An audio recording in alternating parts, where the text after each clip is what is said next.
The old station wagon sputtered as it rolled into the town of Somnus, a place that seemed to have been forgotten by the sun. A perpetual, heavy grayness hung in the air, pressing down on the cracked asphalt and weathered storefronts.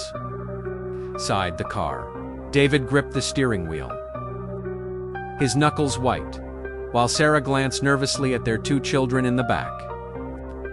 The streets were utterly deserted. A ghost town frozen in time, but from the shadows of doorways and behind grimy windows, figures watched them pass. Their eyes, wide and bloodshot, held a terrifying mix of exhaustion and raw fear, tracking the new arrivals as if they were lambs walking into a slaughterhouse.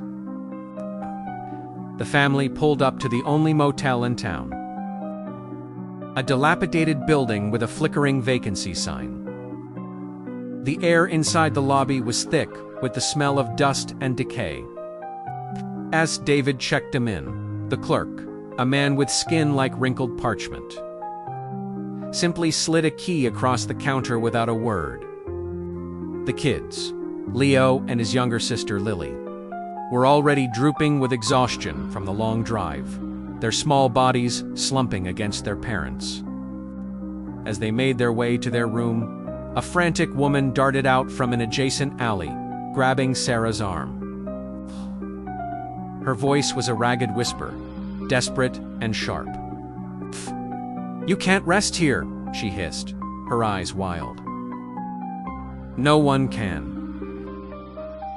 Before they could respond, she vanished back into the shadows. Later that night, huddled in their musty room, the terrifying truth was revealed by the motel clerk who explained the town's horrific curse.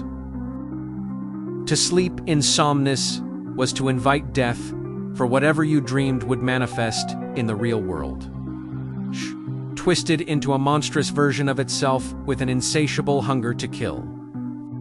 The family fought to stay awake, their adrenaline warring with the crushing weight of fatigue. They splashed cold water on their faces, told stories, and paced the small room, but the pull of sleep was a relentless tide, despite their parents' desperate efforts to keep her occupied. Little Lily, exhausted beyond her limits, finally succumbed.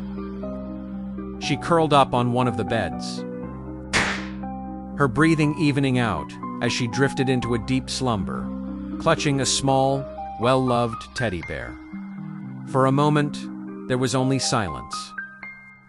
Then, the stuffed bear in her arms began to twitch.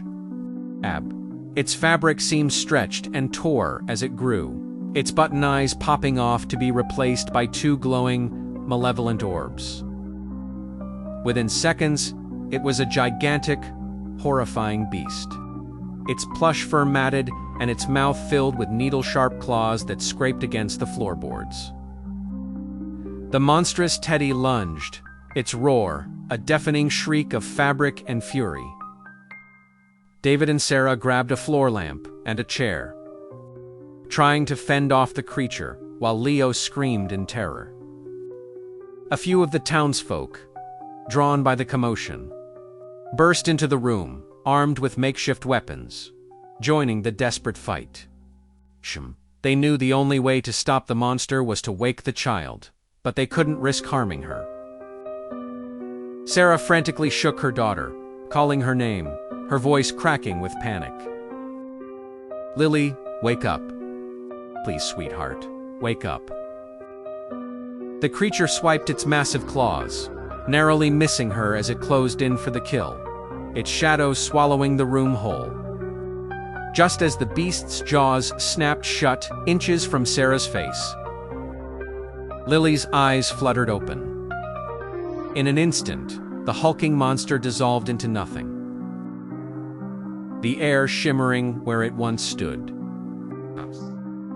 The only thing left was the small, innocent teddy bear lying on the bed. Collective, shuddering sigh of relief filled the room, but the terror remained, clinging to them like a shroud. As the first pale light of dawn broke through the oppressive gray sky, The family didn't hesitate. They threw their bags into the car and sped away from Somnus, not daring to look back at the cursed town and its residents. Left behind to face another sleepless night in their endless, waking nightmare.